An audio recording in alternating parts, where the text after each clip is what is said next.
Pessoal, boa tarde para vocês, que é o professor Gilson, e a gente vai falar um pouquinho hoje sobre a África, o módulo 10 da apostila de vocês, na página 166. Quando a gente fala em África, eu gostaria que vocês pensassem o que vem à cabeça de vocês. Qual é a palavra que vocês vêm à cabeça? Se alguém quiser ligar o áudio e falar o que vem à cabeça, fique à vontade. Beleza. Muitos alunos, quando a gente fala África, vem à cabeça negros, safari, deserto, vem Professor, fome. posso falar o que vem na minha cabeça? Pode falar. A natureza, a diversidade de animais. Ótimo, muito bom mesmo. E às vezes a gente fica assim meio chocado com os estereótipos que os alunos obtiveram ao longo da vida, né? Sobre o conceito de África. Agora um aluno acabou de dar um conceito muito bom, muito bem aplicado, a questão de natureza, de fauna e flora bem diversificada. Então, a gente tem que desconstruir a visão de que a África é um país. A África não é país, a África do Sul é país. A África é um continente com mais de 50 países. Tem 54 países no continente africano, tem mais de 800 milhões, né, de pessoas no continente africano, beleza? Então, nós temos aí esse é um continente multicultural.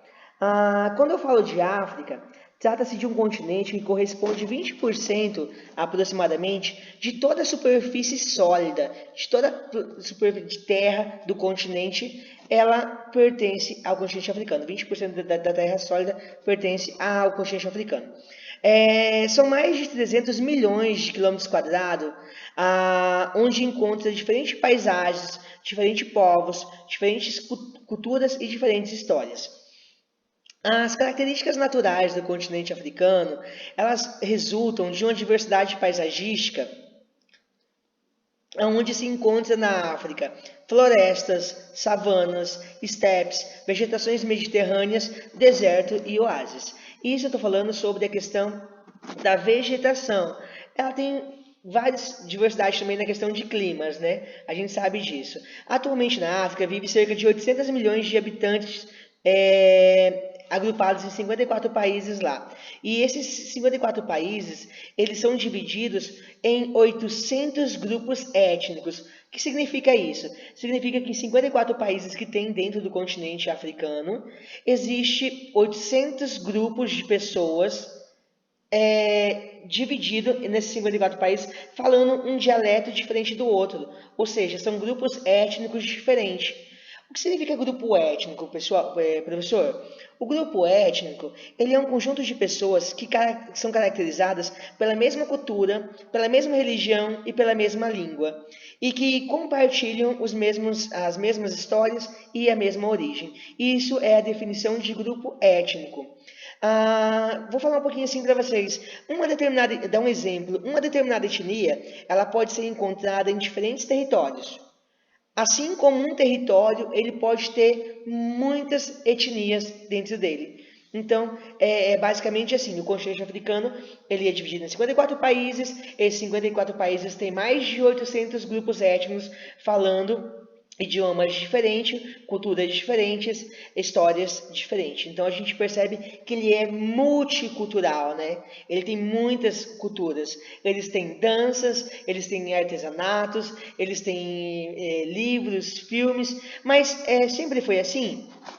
Pessoal, a gente tem que perceber que, apesar do continente África ele ser o berço da civilização, esse continente ele foi devastado durante os processos coloniais, aonde a África ela foi retalhada pelos países europeus no processo de colonização, tirando as pessoas dos seus lares, lá do seu berço, da sua civilização, levando ele para outros continentes em forma de escravo. Então, nesse trajeto, eles vão destruir a cultura, eles vão destruir a memória escrita, eles vão destruir a questão de fontes materiais desses povos. Eles vão ser arrancados, vai ser deixado para trás. Então, a história, ela vem com um papel muito importante agora, reconstruindo a história desses povos, certo? De que forma? De duas formas.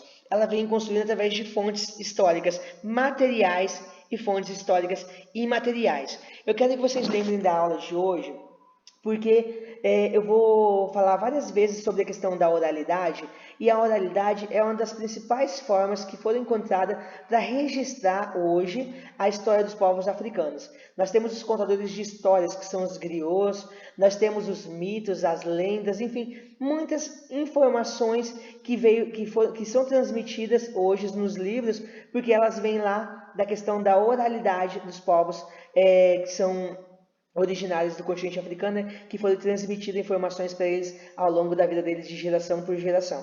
Então a oralidade é muito importante no processo de construção da história do continente africano. E eu espero que vocês lembrem disso na prova, tá? Quais são as fontes históricas que a gente sabe sobre os povos africanos? Principalmente a oralidade, que é transmitida de geração por geração, mas também nós temos lá fontes como sítios arqueológicos, que é onde são encontrados objetos, né, fontes materiais, e também alguns registros escritos dessa civilização. Então, na página 166, você tem o título, né, África, Diversidades e Muitas Histórias, e a gente vai falar um pouquinho sobre as fontes de estudo da sociedade africana. Eu falei para vocês agora mesmo que uma das principais fontes de estudo, né, são os mitos, são as narrativas míticas, que são contadas de geração por geração. Então, essa é muito importante. Nós temos ali os povos Yorubá, conhecidos também como povos Nagôs. Os povos Yorubás, Yorubá faz tanto referência a um povo como a um tronco linguístico, tá? Os povos Yorubás, eles deixaram a explicação de como que o mundo se originou de acordo com os mitos dele, certo? E eu vou falar um pouquinho agora para vocês sobre os orixás. No Brasil a gente tem uma religião chamada Candomblé, que ela é uma religião afro-brasileira, né, que ela tem traços da matriz africana, e por isso a gente vai falar um pouquinho agora sobre esses orixás. Existe muito preconceito quando a gente fala de religião que são de descendências africanas, porque o povo tem um preconceito muito grande. Então às vezes o pessoal acaba agindo porque não conhece. Eu vou resumir um pouquinho esse mito para vocês, eu vou apresentar para vocês os orixás. Na verdade, os orixás, eles são fontes imateriais, ou seja, eles são forças que só se tornam perceptíveis aos seres humanos quando eles são incorporados através de certos seres de sua escolha. Então, o orixá ele escolhe o corpo que ele vai incorporar. E esses seres, eles são uns filhos são chamados de Iós, ou seja, uns filhos de santo, né? Já ouviram falar, o pai de santo é o filho de santo, são chamados de Iós. Então, eu vou falar um pouquinho sobre os orixás, sobre essas divindades que são cultuadas pelos povos africanos. Nós temos aqui o Xangô. O Xangô, pessoal, ele é um deus onde ele é considerado nós temos o Olorum, que é o Senhor de todos os céus, e nós temos o Xangô. O Xangô é o deus do trovão, tá aqui, ó. Deus do trovão é o Xangô. Então, nós temos o deus maior de todos eles, chamado de Olorum, beleza? Senhor do céu. Depois nós temos o Xangô, que é o deus do trovão. Nós temos o Oxóssi. O Oxóssi, pessoal, é esse daqui, ó. Ele é a divindade do poder da caça, do combate. Ele é a divindade que combate a fome, ok? Que ajuda na caça. Nós temos o Oxum. O Oxum, ele é uma divindade, né? Ele é um orixá de água doce, a que protege a água doce. Nós temos aqui um outro orixá que é o Oxumaré. O Oxumaré, ele é o que governa a chuva, ele que controla toda a questão da chuva. Nós temos Ogum. Ogum, ele é o deus, né? Ele é o que cuida da metalurgia, ele também protege as estradas. Nós temos Yansan. Yansan, ele é um orixá da tempestade e dos raios. Nós temos Olumale. Omolu.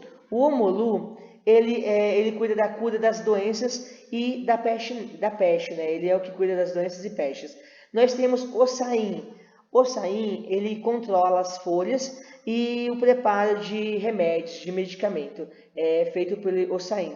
E nós temos aqui em cima a Iemanjá, que é a rainha dos mares, a deusa dos mares, a que protege os mares. Então, essas são divindades, né, são orixás que são cultuadas pelo candomblé, pela religião que vem de raiz matriz africana, né? Ela tem a origem, o candomblé é brasileiro, mas ele tem a origem dele baseada nas matrizes, nas raízes africanas. Além das narrativas mitológicas, o conhecimento histórico sobre o continente africano ele vem sendo elaborado através de registros arqueológicos e também de documentos escritos utilizando a tradição oral. Então, esse parágrafo aqui, quem quiser grifar na apostila, ele é muito importante porque a partir daí, ele já responde a algumas perguntas que pode estar na prova ou no simulado. Como que é construída a história do povo africano? Ele vem sendo construído através de registros arqueológicos, documentos escritos que foram encontrados no continente africano, ou através da tradição oral, né, que é transmitida oralmente, geração por geração, e que são chamados de griots, né, os caras que fazem essa transmissão. Na página 168, vocês vão identificar ali para mim as fontes materiais e imateriais.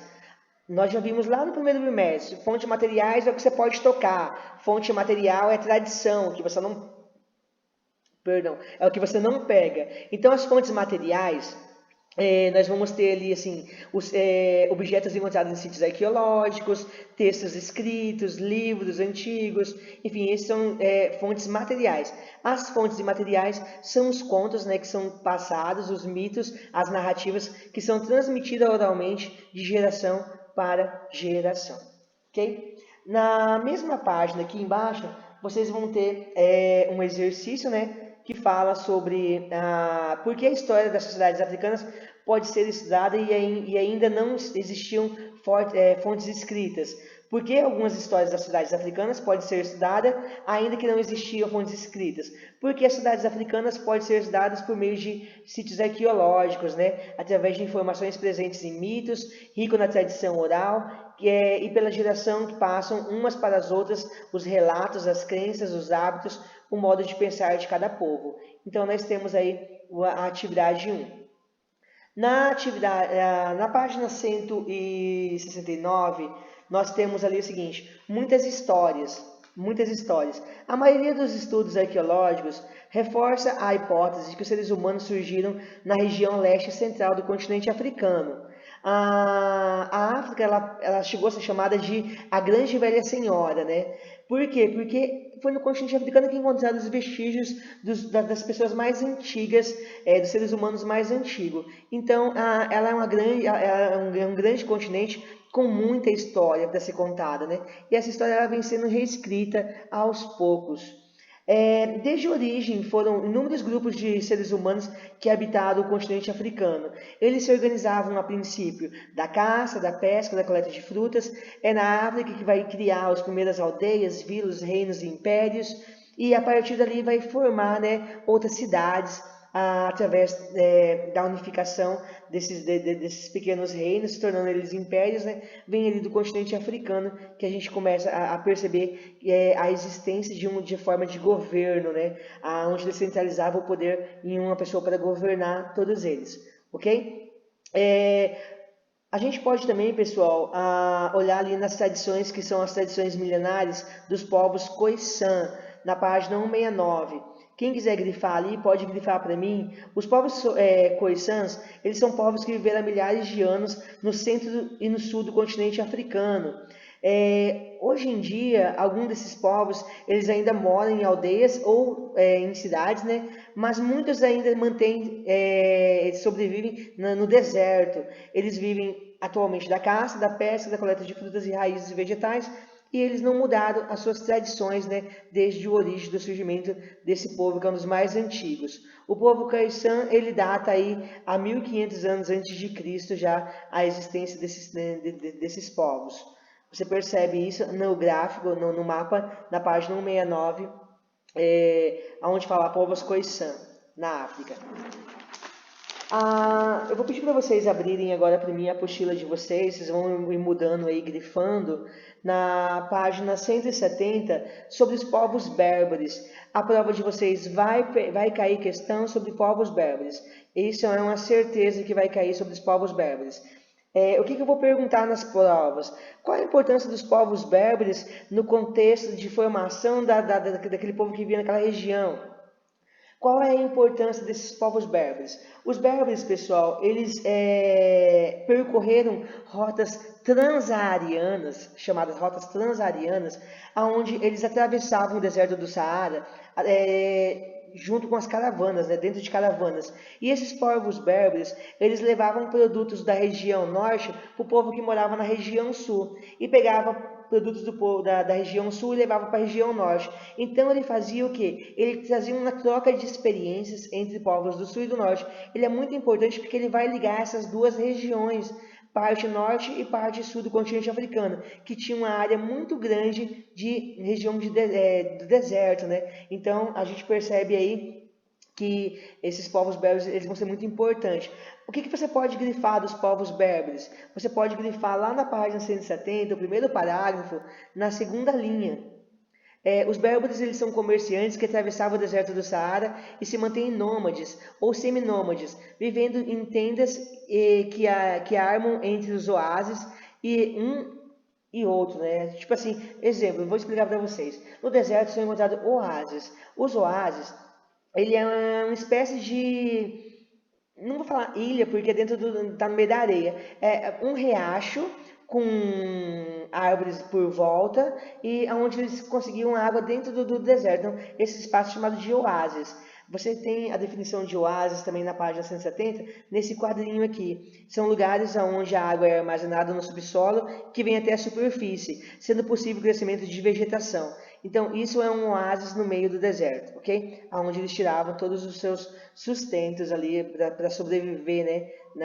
Transitando de um lugar para o outro. Então, eles marcavam, eles conheciam onde tinham os oásis para eles acamparem. O Saara, ele é um deserto, tá? Com 9 milhões de quilômetros quadrados, que corresponde basicamente todo o território brasileiro, maior que o território brasileiro, né? Que era composto de pedra e areia. Então, a gente percebe que era uma grande faixa territorial, né? Com areias e pedras. E no meio dessas faixas territorial se encontravam esses oásis. E voltando para a questão dos berberes, vocês podem grifar para mim aqui, na página 170, aqui no meio. Desde o século V, os berberes organizavam enormes caravanas, algumas com até 1000 camelos, e chegavam a viajar cerca de 3 meses para realizar o comércio. Então os berberes eles iam da parte norte até a parte sul, comercializando com fazendo a ligação entre esses povos, levando um pouco de cultura do norte da cultura do sul e pegando do sul, levando para o norte. Então eles tiveram uma grande importância percorrendo essas rotas transsaarianas, ok? Na página 171, você pode abrir para mim na página 171 a questão do textinho ali em cima. Aquilo que tinham conseguido com suas negociações no sul eram levados para a parte norte. Lá ofereciam seus produtos para a população, em troca de sal, cobre e outros artigos. O sal era essencial para muitos povos africanos, que utilizavam para preservar alimentos. Pessoal, em algumas regiões o sal ele tinha o preço do ouro. O mesmo preço do ouro equivalia ao preço do sal. De tão importante que o sal era para eles, para conservar a alimentação. Então, assim, eles faziam esse processo, levando, né, sal pela região, vendendo, pegando o ouro naquela região, trocando sal pelo ouro pelo sal. Enfim, é assim que era feito o comércio dos povos berberes. Ok? No exercício 2, que vocês vão ter aí, eles perguntam o seguinte para vocês. Graças aos berberes e suas tecnologias de sobrevivência e deslocamento no deserto, foi possível estabelecer relações comerciais e culturais entre o norte da África e a região debaixo do deserto do Saara. Pessoal, fica bem claro em evidência que o deserto do Saara ele era uma grande barreira natural, né, que separava a parte norte da parte sul. e a extensão de suas condições era totalmente inóspitas, ou seja, não dava para morar naquela região, e funcionava como barreira entre essas duas regiões. E os berberes, eles vão permitir a sobrevivência, né, através do deslocamento dentro do deserto.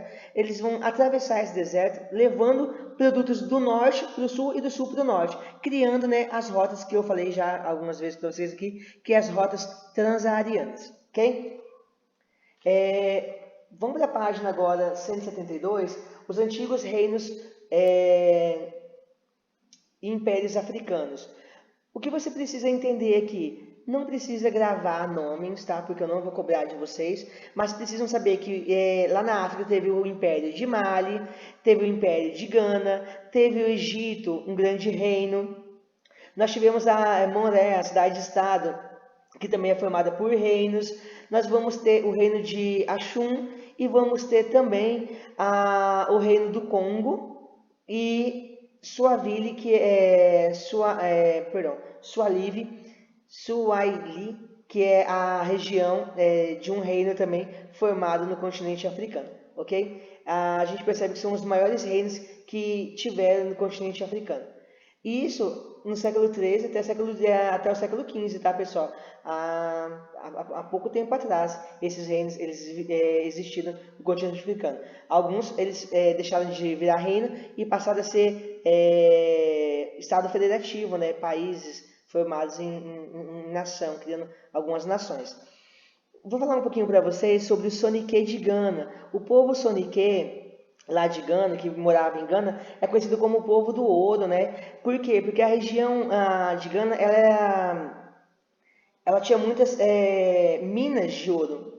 Então, eles encontraram lá com muita facilidade. Tinha bastante ouro naquela região. Então, a principal atividade que eles vão ter lá é a questão auríferas, né? A questão que cuida de ouro. Mas eles também vão desempenhar a agricultura, eles vão desempenhar a agropecuária, eles vão estar a criação de animais, né? Então, essa é uma questão muito assim importante desse povo aí, assim, que eles não se baseavam apenas na questão do comércio do ouro, mas também praticavam a agricultura e também praticavam a pecuária, ok? A sociedade de Gana, ela era estratificada, ou seja, ela é uma sociedade que era dividida em classes sociais. Lá vai ter os nobres, indivíduos livres, servos e escravizados. Professor, como que eu diferencio a sociedade estratificada? É aquele conceito básico, através das roupas. As pessoas mais nobres têm roupas diferenciadas com mais qualidades. Os servos usavam roupas mais simples, não tinham roupa muito elegante, sofisticada, né? Roupas bonitas, igual tinha a nobreza. E escravizados também era a última camada estratificada daquela sociedade. Então, você percebe que há uma divisão na sociedade deles. Eles já tinham uma sociedade totalmente dividida. Os Soninké, eles pagavam um imposto, pessoal, e os impostos que eles pagavam muitas vezes eram alimentos. Eles faziam igual os povos Inca lá, com o Sapa Inca. Eles pegavam os seus alimentos, eles levavam lá e eles recolhiam esses alimentos, porque se houvesse algum período de seca, de estiagem, eles utilizavam essa alimentação para sustentar o seu povo. Beleza?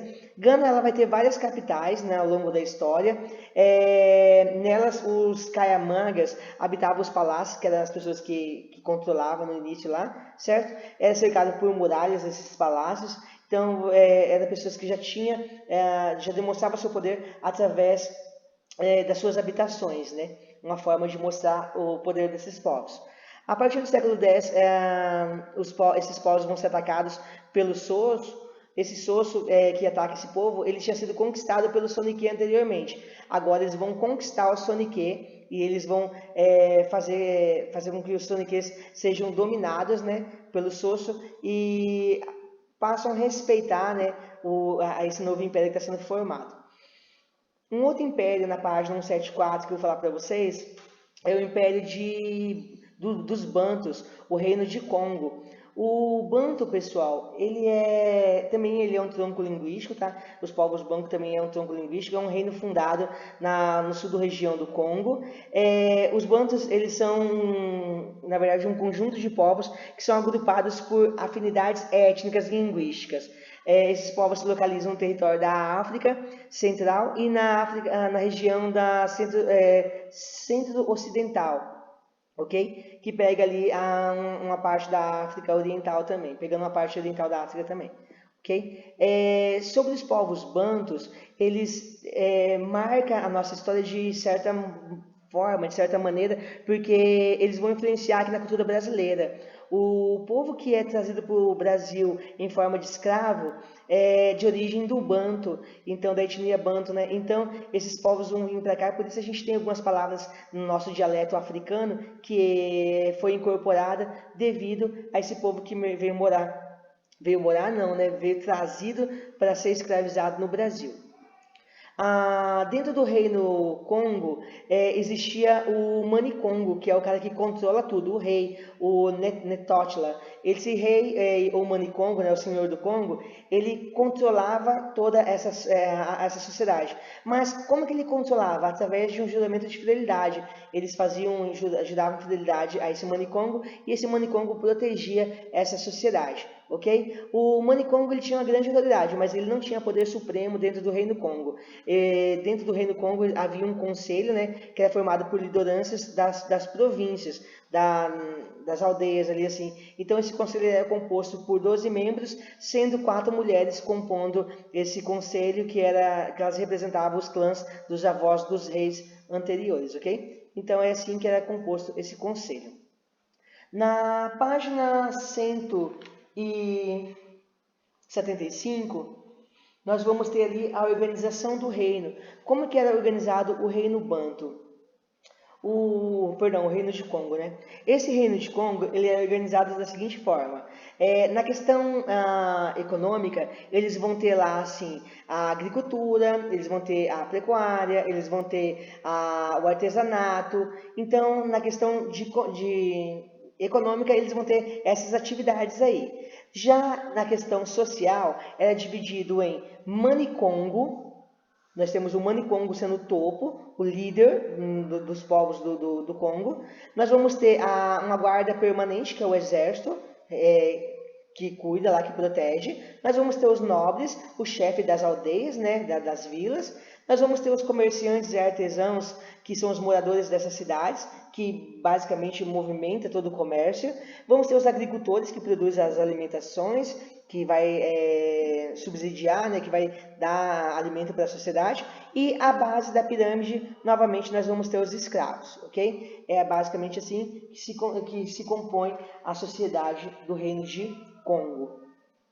Eu ouvi falar para vocês sobre a influência no Brasil, né? Então tem aqui assim, a influência do povo banto entre os brasileiros é marcante, pois muitos africanos foram trazidos à força para o Brasil e foram a partir do século XVI que pertenciam a esse tronco linguístico, que é chamado de banco. Nós temos ali quitutes, moranga, guaúdo, mungazum, empanzinada, então, enfim, várias palavras que é de origem banto, né, que veio junto com os povos que foram trazidos, escravizados para cá. Na página 176, você vai ter a atividade 3, que fala sobre os povos do Reino de Congo, e vocês vão ter também aqui os testes. Os testes eu vou voltar aqui, não vou passar eles para vocês não, porque o teste a gente vai fazer amanhã em outro momentinho, ok? Sobre a África, pessoal, era isso que eu tinha que apresentar para vocês, falar sobre a questão da cultura africana e mostrar para vocês que é muito importante, ok? Até a próxima aula e se alguém tiver dúvida, só me perguntar.